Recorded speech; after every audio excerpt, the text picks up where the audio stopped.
జై శ్రీరామ్. ఒకచోట ప్రత్యేకంగా మద్యపాత్ర పెట్టి ఉంచినారు. ఒకచోట వివిధ భక్ష్యాలు పెట్టి ఉన్నాయి. తినగా మిగిలిన అన్నం ఒకచోట, పగిలిపోయిన పాత్రలు ఒకచోట ఉన్నవి. ఒకచోట పూలదండలు కలిసిపోయి ఉన్నవి. ఒకచోట జలకలశాలు కనిపించినవి. ఒకచోట పళ్ళాలు కనిపించినవి. పానభోజన సమయములలో ఆయా స్త్రీలు తీసివేసిన విలువైన కంఠహారాలు, బాహుమూపురులు కాలి అందులో పడి ఉన్నవి. నేలంతటా పూలు చల్లి ఉన్నాయి. అవన్నీ శోభాయమానంగా కనిపించినవి.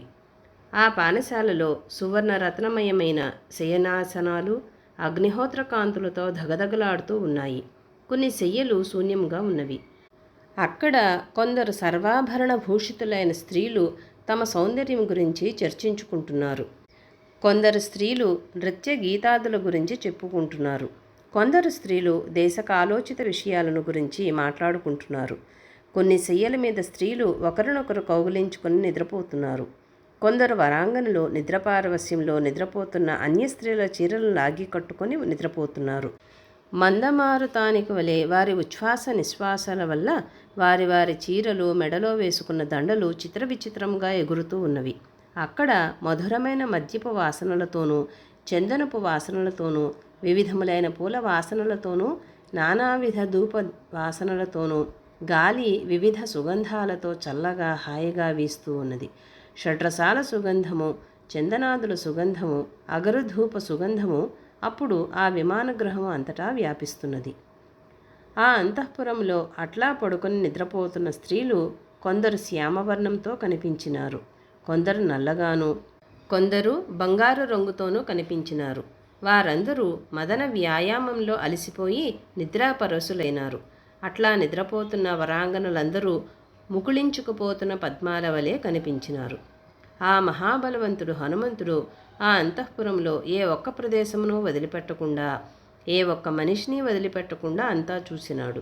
కానీ సీతాదేవి మాత్రం ఆ బుద్ధిమంతునికి కనిపించలేదు.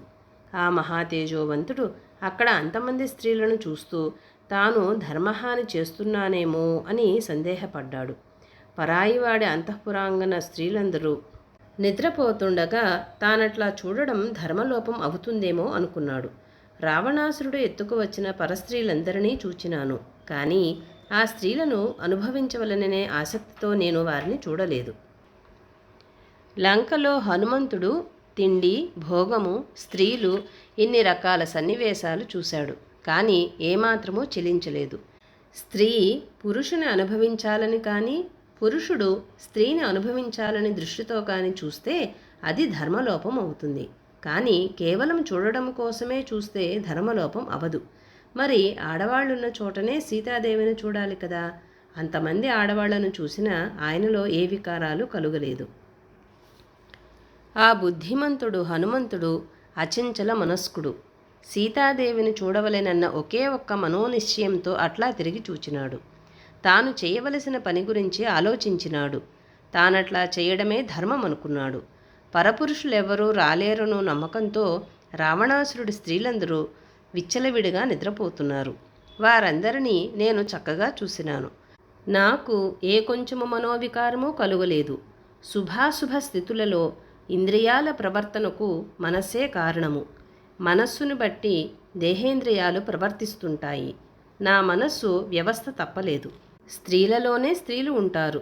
స్త్రీలు లేని చోట నేను సీతాదేవిని వెతికితే ప్రయోజనము లేదు. అందువల్ల స్త్రీలు ఉండే చోట నేను జాగ్రత్తగా వెతకవలెను. ఏ జాతి జంతువును ఆ జాతిలోనే వెతకడము ధర్మము. ఒక స్త్రీని సజాతీయులైన స్త్రీలలోనే వెతకాలి, కానీ మృగాలలో వెతకడం నిరర్థకం. పరిశుద్ధమైన మనస్సుతో నేను రావణాసురుడు అంతఃపురమంతా వెతికినాను. అక్కడ దేవతా స్త్రీలు, గంధర్వాంగనలు, నాగకన్యలు కనిపించారు, కానీ సీతాదేవి మాత్రము కనిపించలేదు అనుకుంటూ అంతఃపురంలోని తక్కిన స్త్రీలందరినీ పరిశీలించి వెనక్కి తిరిగి మళ్ళీ అంతఃపురమంతా వెతకడం మొదలుపెట్టినాడు. జై శ్రీరామ్.